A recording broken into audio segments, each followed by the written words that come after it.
Muy buenas noches, los saluda la abogada Carla Vilés, aquí desde Nueva York y la Casa Ecuatoriana.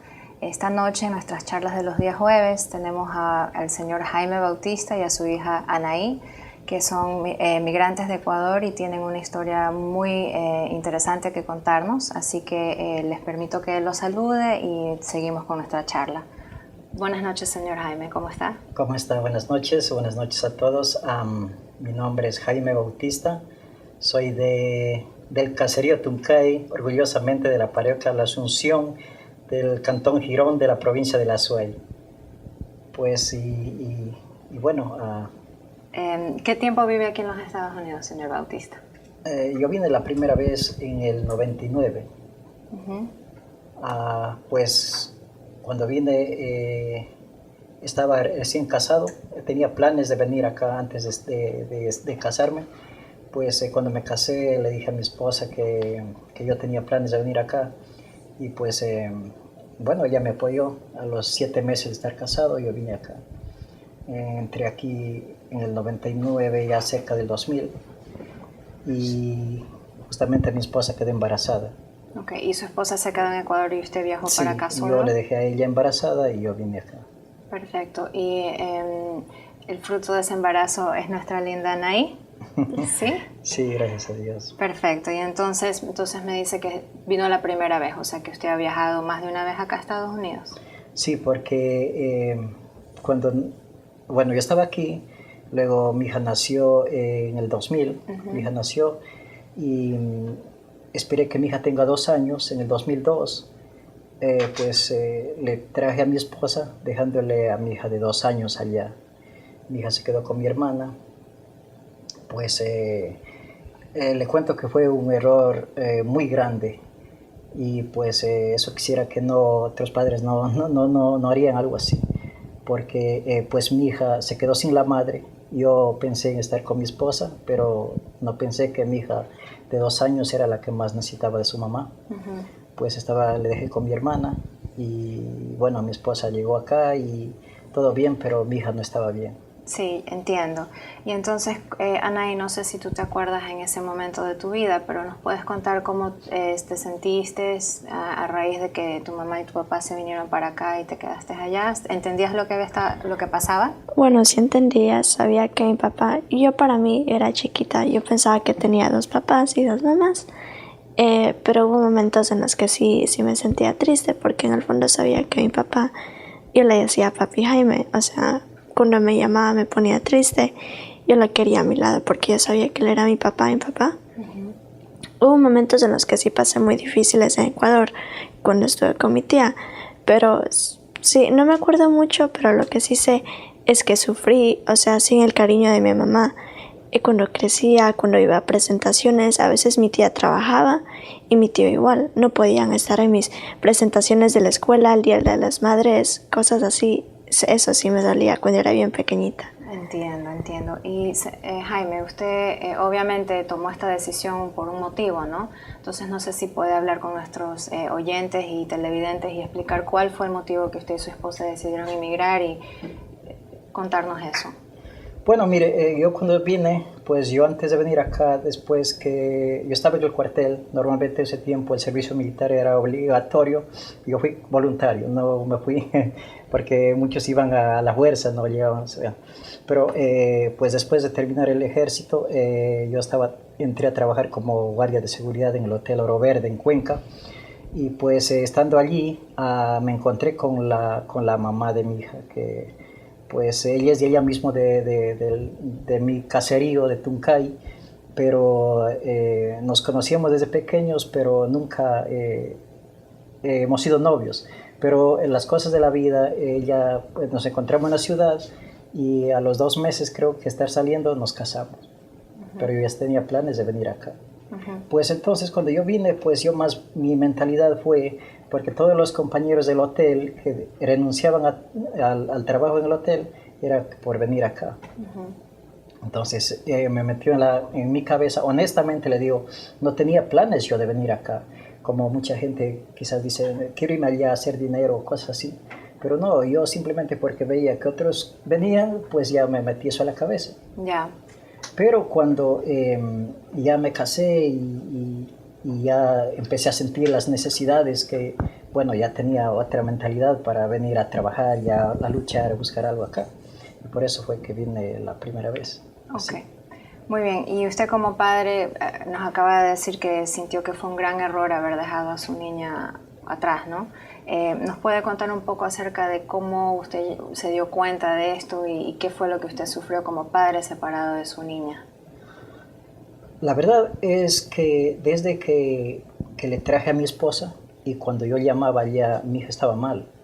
Y siempre mi esposa me decía, mira, yo confío en mi hermana, pero solamente el tiempo hace a uno, ¿cómo se dice?, abrir los ojos, ¿no? Porque mi esposa me decía, mira, mi hija no está bien, pero porque a veces mi hija no podía hablar cuando yo le llamaba, a veces me decía papi y como quería llorar, y yo me sentía mal y me tiraba en la cama y a llorar, ¿no? O sea, entonces ahí ya fui sintiéndome culpable de lo que yo traje a la mamá de mi hija, a mi esposa, dejándole a mi hija ya que esté sufriendo así. Y mi esposa también tenía 2 niños, yo me casé con ella con 2 niños, ella era madre soltera de 2 niños. El muchacho, el uno tenía creo que en ese entonces como 9 años y el pequeño tenía como 5 años, algo así, 6 años. 5. Y 5 años, y pues ellos también sufrían allí. O sea, ella vino dejando a 3 hijos. Mi hija, que es mía, pero los 2 hijos de ella. Entonces yo me sentía culpable de eso. Y justo en el 2005, cuando mi hija de la noche a la mañana cae en coma, estaba en coma, yo hablo con el médico me dice que mi hija posiblemente no iba a vivir porque tenía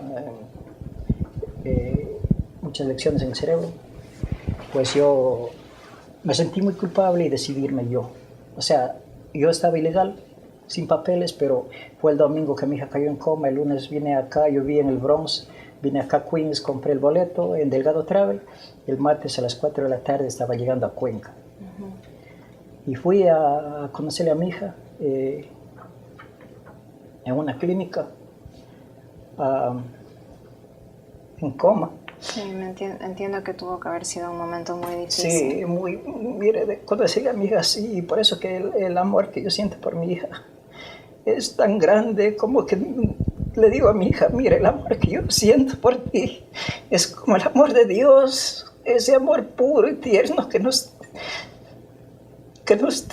tiene Dios. Y le enseño a mi hija que valore todas las cosas y que mi hija no tenga un corazón herido, un corazón, después de todo lo que pasó. Yo le conocí a mi hija así, y estando en eso, pues mi esposa todo bien, ella estaba aquí, llamaba, estaba todos los días llamando. Pero así es la vida. Un día conoció a una persona y fue un domingo que vino a visitar a un enfermo que estaba aquí con cáncer. Conoció al hermano del que está enfermo, que es de allá mismo, de Tuncay, de la Asunción. Pues y el miércoles estaba viviendo junto con él, con el hermano. Pues fue un golpe duro para mí. Pero dije gracias a Dios en ese entonces. Ya estaba recuperándose, quedó con lecciones en el cerebro, mucha terapia para que vuelva a caminar y todo eso. Y estando en eso, pues pasó eso, ¿no? Pues me dolió mucho, pero yo dije, no, ella pensaba que yo nunca iba a regresar acá, porque lo poco que había ahorrado y lo poco se acabó en la enfermedad de mi hija. Pero, como se dice, el querer es poder. Yo tenía unos $3,000 por ahí de reserva y salí con los $3,000, sin coyote, porque un coyote, usted sabe más o menos cuánto cobran así ilegal. Y yo no tenía ese dinero, entonces yo salí como turista a Punta Cana. No piden visa para ir a Punta Cana. Pues entré a Punta Cana con 3 días como turista, un buen hotel y todo. Pero después de los 3 días salí del hotel y desde ahí comenzó lo duro para mí. Entré a la capital, ya se me acabó el dinero, empecé a vivir allá, empecé a vender lo que se hace en Ecuador, pelando el plátano, el chifle. que se dice allá, ellos no hacen allá eso. Yo vendía eso en las escuelas para no dejarle a mi hija abandonada. Siempre, solamente mi hija estaba sin mí cuando ella estaba en la escuela. Pero yo nunca le abandoné a mi hija, para nada. Viví 10 meses allá y de ahí no regresé a Ecuador. Yo dije, o me quedo a vivir aquí o llego a Estados Unidos un día. Y pues seguía tocando las puertas a los consulados de Guatemala, de Honduras, y la cónsul de Nicaragua. Era una mujer, así como usted está aquí conmigo, pues se conmovió de mi historia. Le dice, mira, te doy una visa a Honduras, a Nicaragua.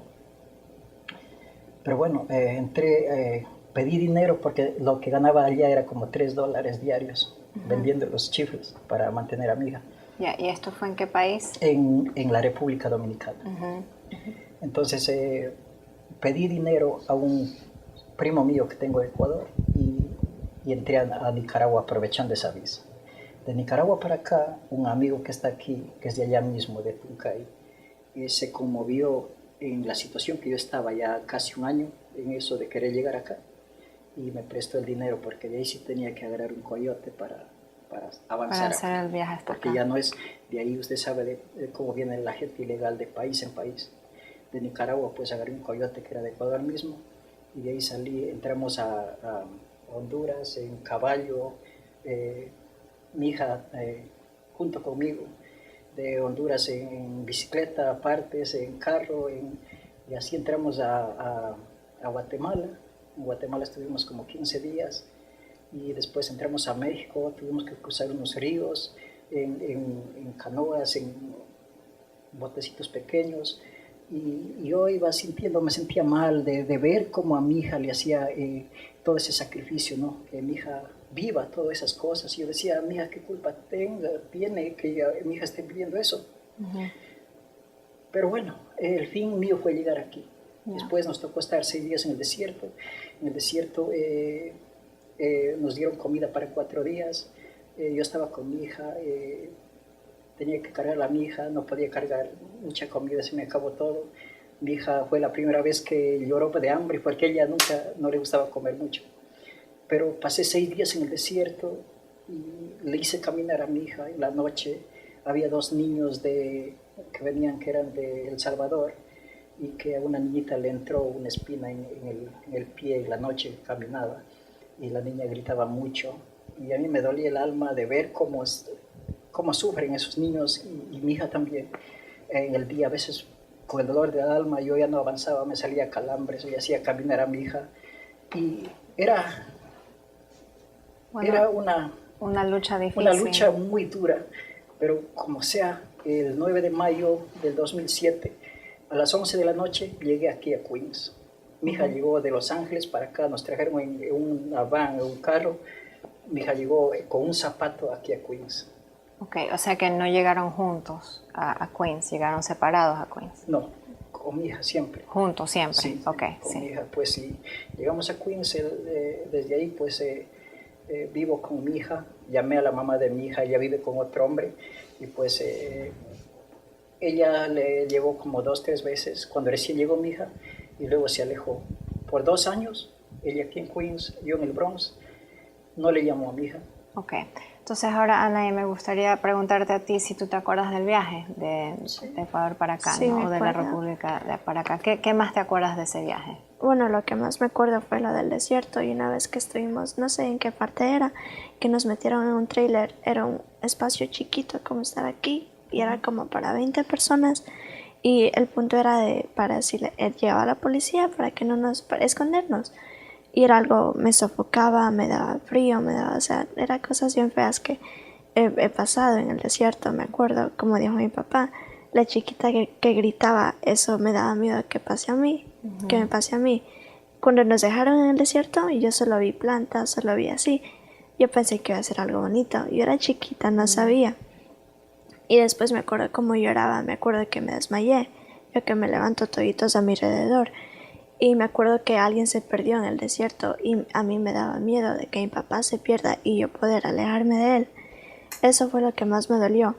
Y hubo momentos en los que sí me pasé bien, o sea, sí le ayudaban a mi papá algunos ratos, pero algunos ratos nos dejaban solos y nos ignoraban, y eso es lo que más me dolía. Y yo de chiquita pero sí entendía que nos alejaban a nosotros un poco más de lo normal. Ya, ¿y cuántos años tenías cuando estabas viviendo esta experiencia? Tenía 7 años. 7 años. ¿Y en tus 7 años entendías el motivo del viaje, por qué venían para acá, o no sabías bien cuál era el motivo? Bueno, yo entendía que mi papá quería venir acá para pasar conmigo, porque el plan original de mi papá fue el venir acá, dejarme en Ecuador y, o sea, el mandarme dinero y cuidarme desde aquí.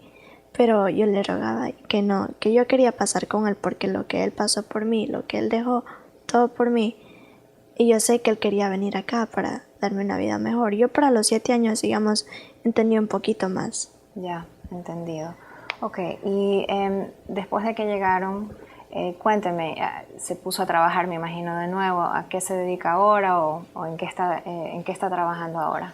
Pues mire, yo antes, cuando recién llegué, trabajé en demolición, como se dice aquí, rompiendo paredes y ganando a $5 la hora, creo que a $7 la hora. Trabajaba así, pero después entré a trabajar en Manhattan, una tienda de celulares. Yo lo que hacía es deliveries, entregaba mercadería acá y así, y eso era mi trabajo antes. Pero cuando ya se cayeron, usted sabe, el 9/11 aquí, pues todos los negocios se iban de quiebra. Entonces el jefe mío vendió todos los almacenes y ahí empecé a trabajar en la construcción.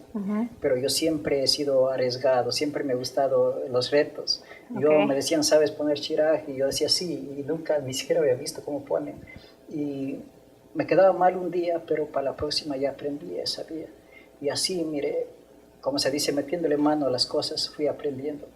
Y cuando fui para allá, ya por mi hija, pues ya tenía algo de experiencia en la construcción, pero lo que es interno.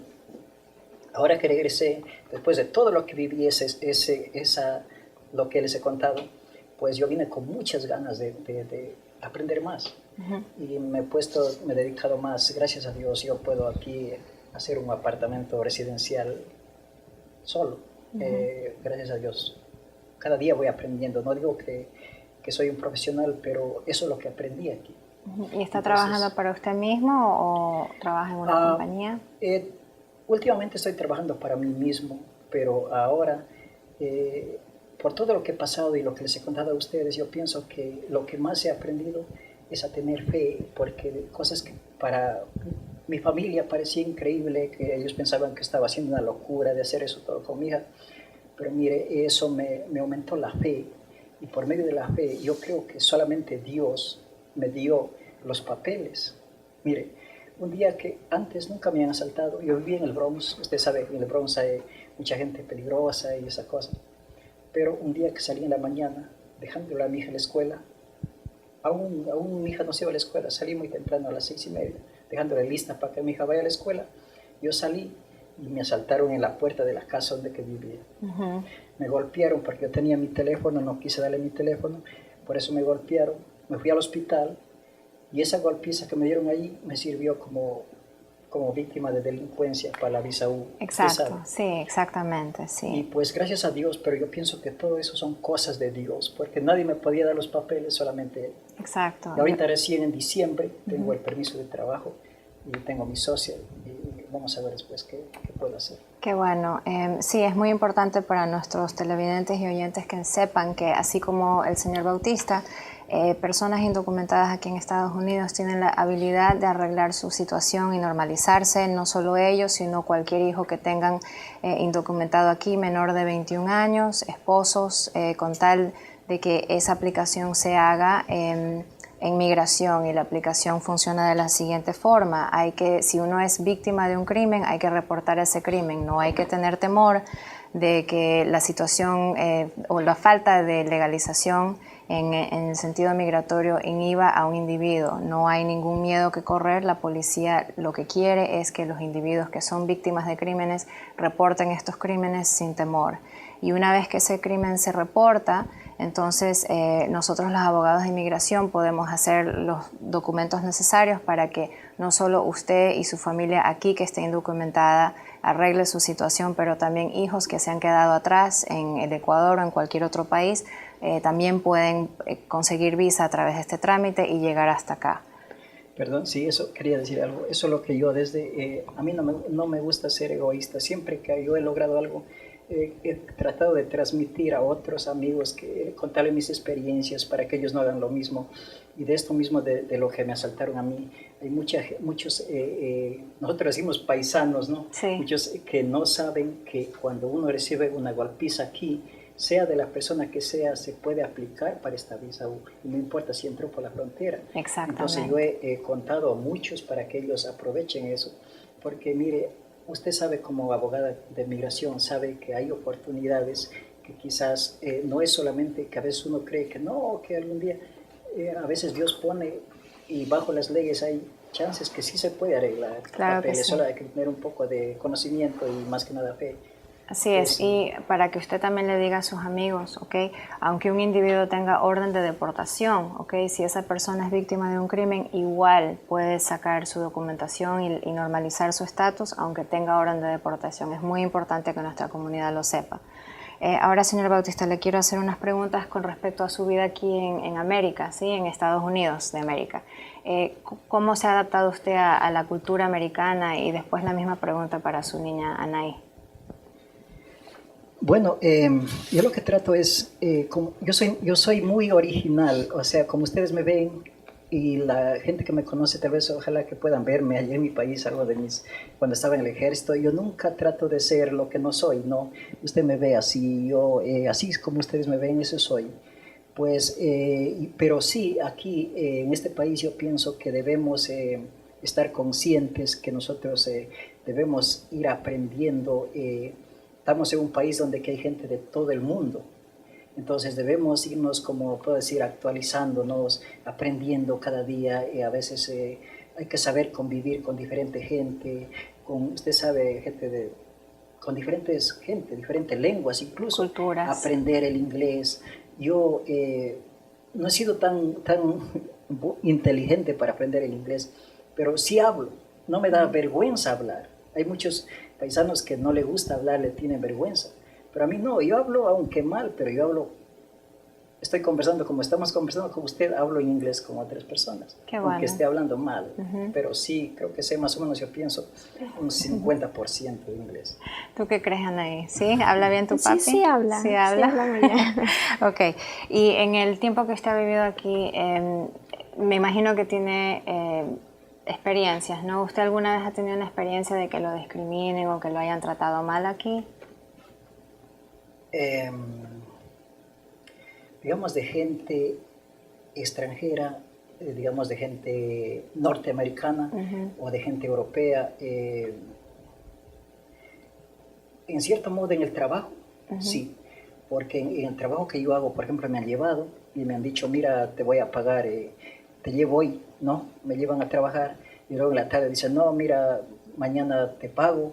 Al siguiente día dicen, no vamos a trabajar, han querido quedarse con días míos de trabajo. O sea, como más bien explotación, ¿entiende?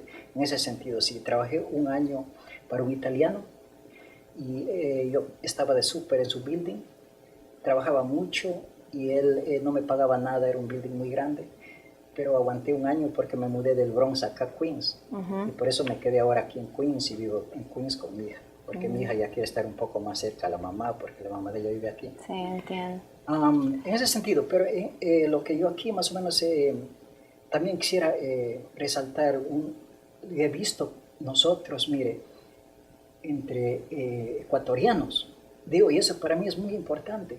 Yo pienso que me gustaría que el gobierno, el presidente, haga, esto tenga en cuenta él, que haga no sé, una escuela, algo donde que nos pueda educar, porque usted sabe, los ecuatorianos que venimos acá, somos del campo. Le digo, como yo soy campesino, y la mayoría, quizás el 80% de los que están aquí somos campesinos.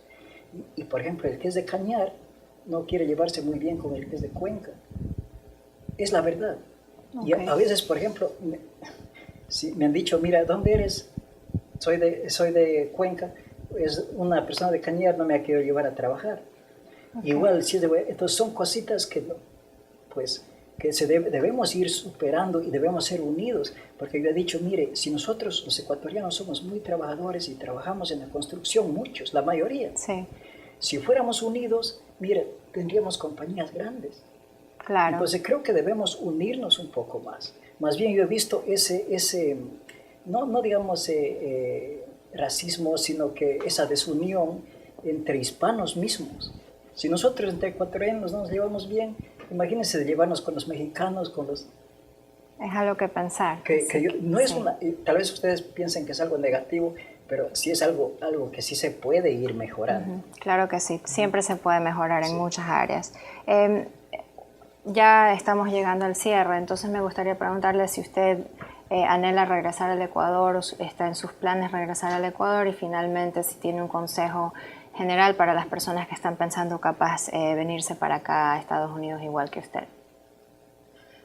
Bueno, mire, los planes míos ahora, pues que tengo a mi hija aquí, mi hija está estudiando, está en 7º grado, gracias a Dios me siento orgulloso de verle crecer a mi hija vive conmigo, lucho todos los días, es mi inspiración, y mi hija sabe cómo es mi lucha diaria, como ustedes me ven así, ando todos los días. Pero pues como mi hija está estudiando, ahora mis pensamientos no es, porque si tuviera a mi hija allá, yo estuviera desesperado por irme allá. Ahora pues que ya soy legal aquí, estoy legal, pues después cuando tenga mi residencia, apenas tenga la residencia, quiero ir a visitar a mis amigos, a mi familia allá. Pero ya tengo que esperar que mi hija termine su carrera aquí, o sea, ya está mi mentalidad ahí. Y después, pues si Dios quiere, ya veremos qué pasa después. Entiendo. Pero mientras mi hija no tenga ya su carrera, pues, su profesión, tengo que seguir aquí. Ok. Y Anaí, ¿cuál es tu idea? ¿Tienes una idea de cuál quieres que sea tu profesión? Bueno, como mi papá, mi abuelito, o sea, el papá de mi papá, él fueron al ejército, mi papá también se ha ido al ejército, y a mí me gustaría irme al Army de aquí, demostrar que las mujeres, también nosotras, podemos hacer todo lo que los hombres pueden hacer. Los hombres y las mujeres son fuertes, no es uno de los dos. Así es, y eres un gran ejemplo de eso. ¿Un mensaje final para nuestros compatriotas que nos escuchan hoy? Nada, quiero saludarles a todos los que me ven y a mis compatriotas, a mi patria. Amo tanto a mi patria porque en el ejército me enseñaron no sé por qué estoy aquí, porque cada vez que me pongo a pensar y digo, pues, ¿por qué dejaría mi patria por primera vez? Después todo, pero bueno, quiero en cuanto tenga la residencia irme y poder irme de un lugar al otro allá, no voy a parar, quiero conocer lo que no he conocido antes. Y nada, que mire que la gente que está allá no es la solución de venir a este país hoy en día. Mire, usted sabe, allá en nuestro país está mejorando. No es porque esté hablando quizás con... Yo, desde que el presidente Correa estaba por primera vez yendo a ser presidente, yo voté por él, no me arrepiento, y si volviera a reelegirse lo votaría otra vez. Creo que para mí, sinceramente, no quiero entrar a la política ni nada de eso, pero es el mejor presidente que ha tenido nuestro país.